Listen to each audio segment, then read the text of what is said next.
अस्सलामुअलैकुम स्टूडेंट।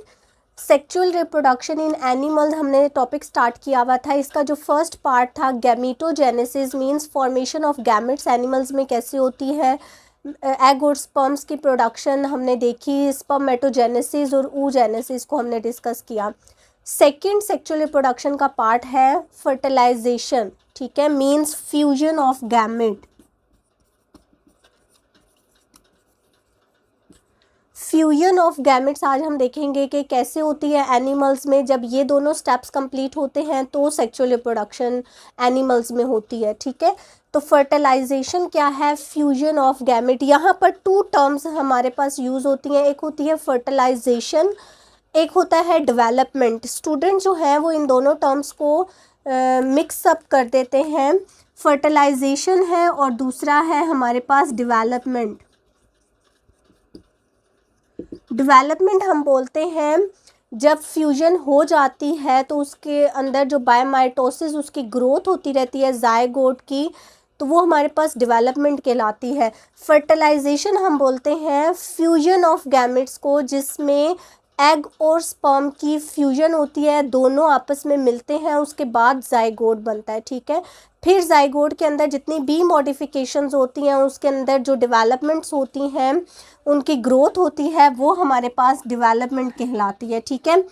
अब जो फर्टिलाइजेशन है ये हमारे पास टू टाइप्स की है, ठीक है, external fertilisation and internal fertilisation. External fertilisation को देखते हैं कि ये क्या है। एक्सटर्नल जैसे कि नेम से ही इंडिकेट है, means external.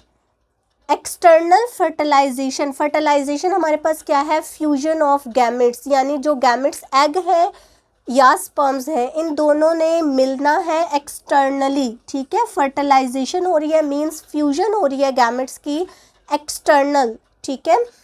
Egg cells are fertilised outside the body, ठीक है। ये कुछ एनिमल्स में होती है। इसमें क्या होता है कि जो एग होते हैं या फिर स्पर्म्स होते हैं, दोनों जो है वो आउटसाइड द बॉडी फर्टिलाइज्ड होते हैं, ठीक है। ओनली इन इक्वेटिक इन्वायरमेंट, इनमें क्या होता है कि जो एनिमल्स इक्वेटिक में यानी जो पानी में एनिमल्स एग्जिस्ट करते हैं, सिर्फ उनके अंदर जो है वो एक्सटर्नल फर्टिलाइजेशन होती है, ठीक है। जितने भी टेरेस्ट्रियल एनिमल्स हैं उनके अंदर इंटरनल फर्टिलाइजेशन होती है, ठीक है, वो हम बाद में डिस्कस करते हैं। तो ये आपने याद रखना है, जो एक्सटर्नल फर्टिलाइजेशन है वो एक्वेटिक एनिमल्स में होती है, ठीक है। मींस फ्यूजन जो है एग और स्पर्म्स की वो एक्सटर्नल होगी, इनसाइड द बॉडी नहीं होगी। इसमें क्या होता है, male and female release gamete outside the body at the same time. देखें, अब जो पानी में रहने वाले जितने भी एनिमल्स हैं, इनमें हमारे पास कुछ इनवर्टिब्रेट्स, ज़्यादा इनवर्टिब्रेट्स आते हैं, कुछ हमारे पास फिशेस हैं या एम्फीबियंस। अगर हम फिशेस की एग्जांपल को ले लें तो मेल और फीमेल जो फिशेस हैं जिनमें गैमेटोजेनेसिस कंप्लीट हो गई है, मींस एग की भी प्रोडक्शन हो चुकी हुई है और स्पर्म्स की भी प्रोडक्शन हो चुकी है, वह अब वो एनिमल्स क्या करेंगे, वो दोनों एट द सेम टाइम, ठीक है। ये मेटिंग सिग्नल्स होते हैं। ये फिशेस जो है वो एक दूसरे को, या जिन एनिमल्स ने इस तरह से फर्टिलाइज करना होता है, वो अपने दूसरे पार्टनर, ऑपोजिट पार्टनर को सिग्नल सेंड करते हैं, ठीक है। वो यहाँ पर आपकी बुक में डिस्कस नहीं किया हुआ, तो हम भी उस चीज़ को इतना ज़्यादा डिस्कस नहीं करेंगे।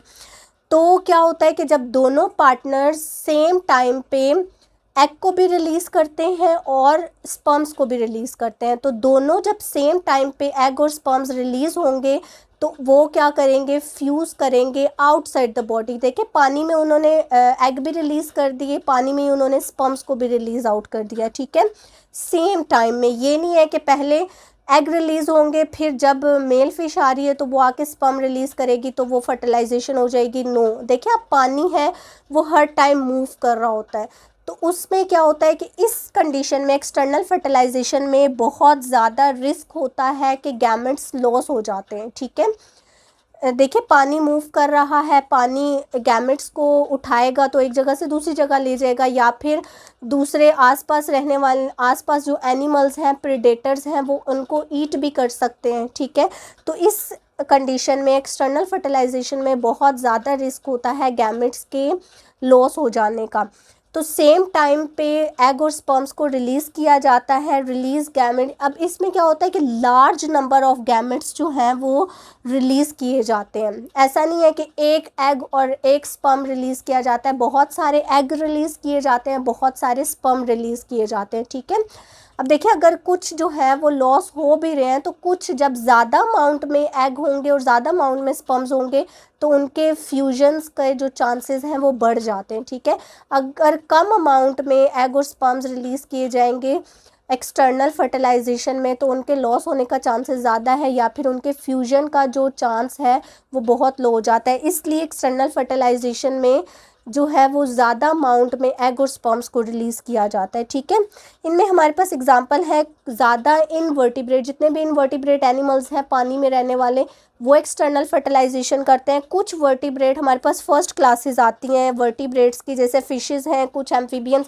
अब सारी फिशेस भी एक्सटर्नल फर्टिलाइजेशन में नहीं आती, ठीक है, कुछ फिशेस हैं। इसी तरह कुछ एम्फीबियंस हैं जो एक्सटर्नल फर्टिलाइजेशन करते हैं, ठीक है। एम्फीबियंस वो होते हैं जो पानी में भी रह सकते हैं और खुश्की पे भी रह सकते हैं, ठीक है। तो एम्फीबियंस मोस्टली क्या करते हैं, जब इन्होंने फर्टिलाइजेशन करनी होती है तो ये पानी के अंदर मूव कर जाते हैं। वैसे ज़्यादा टाइम जो है वो टेरेस्ट्रियल इन्वायरमेंट में ही स्पेंड करते हैं। तो ये हमारी एक्सटर्नल फर्टिलाइजेशन है, ठीक है। नेक्स्ट है हमारे पास इंटरनल फर्टिलाइजेशन। इंटरनल फर्टिलाइजेशन में क्या होता है कि egg cells are fertilised inside the reproductive tract of the female.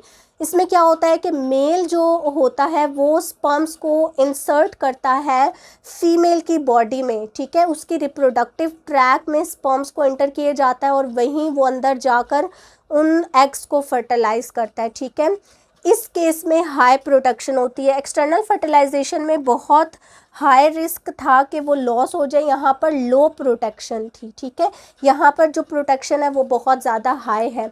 मैंने फर्टिलाइजेशन और डेवलपमेंट में मैंने आपको यहाँ पर डिफरेंस बताया कि फर्टिलाइजेशन जो है वो फ्यूजन ऑफ गैमेट्स है, ठीक है। उसके बाद जो जाइगोट के अंदर चेंजेस आती हैं, बायोमाइटोसिस वो डेवलप कर रहा होता है, तो वो डेवलपमेंट कहलाती है।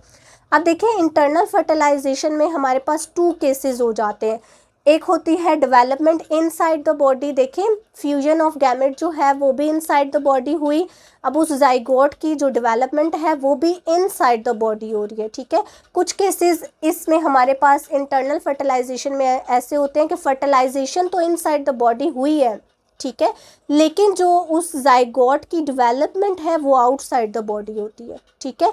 इस आउटसाइड वाले केस में क्या होता है, कुछ रेप्टाइल्स हैं और कुछ बर्ड्स हैं, वो क्या करते हैं, देखिए उनके अंदर इंटरनल फर्टिलाइजेशन तो हुई है, एग और स्पर्म्स जो है वो इनसाइड द बॉडी फर्टिलाइज्ड हुए हैं, ठीक है। लेकिन वो क्या करते हैं, जब वो एग पूरा जाइगोट बन जाता है तो उसके इर्द गिर्द रेप्टाइल्स या बर्ड्स हैं वो एक शेल डेवलप कर लेते हैं, ठीक है। वो एग की फॉर्म में उस जाइगोट को बॉडी से रिलीज आउट करते हैं और फिर उस एग जो आउटसाइड द बॉडी उस एग की डेवलपमेंट होती है, ठीक है। इसमें हमारे पास रेप्टाइल्स हैं और बर्ड्स हैं। ये उस शेल को क्यों उस जाइगोट के इर्द गिर्द जो है वो डेवलप करते हैं, क्योंकि शेल एक तो आउटसाइड इन्वायरमेंट से उसको उस जाइगोट को प्रोटेक्ट कर रहा होता है, उसका जो वाटर है उसको लॉस होने से बचाता है, ठीक है। तो ये सारी चीज़ें हैं। आप देखें, फर्टिलाइजेशन तो इनसाइड हुई है लेकिन डेवलपमेंट आउटसाइड हो रही है, ठीक है। अब कुछ केसेस हैं जैसे कि मोस्टली मैमल्स, सारे मैमल्स नहीं, बहुत ज़्यादा, वैसे मोस्टली मैमल्स जो है वो इंटरनल फर्टिलाइजेशन करते हैं और इंटरनल फर्टिलाइजेशन के बाद उनकी डेवलपमेंट भी इंटरनल होती है, ठीक है। मींस वो बेबी जो उनकी जाइगोट से डेवलपमेंट होती है वो पूरा जो बेबी प्रोड्यूस होता है वो इनसाइड द बॉडी ही होता है, ठीक है। Development of egg into a new baby inside the mother body, ठीक है। वो मदर की बॉडी के अंदर ही, देखिए फर्टिलाइजेशन भी इंटरनल हुई और जो डेवलपमेंट है वो भी इंटरनल हो रही है, इसमें कोई एग की प्रोडक्शन नहीं होती। ये सारी जो डेवलपमेंट है, सबसे ज़्यादा जो प्रोटेक्शन है ना वो इनसाइड द डेवलपमेंट। देखिए, इंटरनल फर्टिलाइजेशन के अंदर भी जो डेवलपमेंट इनसाइड हो रही है उसके अंदर सबसे ज़्यादा प्रोटेक्शन है। उस बेबी को कोई आउटसाइड इन्वायरमेंट से कोई ख़तरा नहीं। अब देखें, एग वाले में भी क्या होता है, एग में भी बनिस्बत इसके कम प्रोटेक्शन है क्योंकि एग भी किसी वजह से डैमेज हो सकता है, ठीक है। तो लेकिन जो इनसाइड है मैमल्स के अंदर जो इंटरनल फर्टिलाइजेशन हो रही है और फिर इंटरनल ही डेवलपमेंट हो रही है, तो सबसे ज़्यादा प्रोटेक्शन जो है वो इस केस में आती है, ठीक है। Mother supplies everything that embryos need, ठीक है, वो मदर सब जो उसकी नीड्स है एम्ब्रियो की वो उसको प्रोवाइड करी होती है इनसाइड द बॉडी। तो सबसे जो बेस्ट डेवलपमेंट है वो ये वाली है जो इंटरनल फर्टिलाइजेशन में इंटरनल डेवलपमेंट है, ठीक है। तो ये हमारा आज बहुत ही इजी टॉपिक था। होप सो स्टूडेंट्स आपको समझ आ गया होगा। फिर भी अगर आपको कोई क्वेश्चन है तो आप कमेंट्स में इजीली पूछ सकते हैं।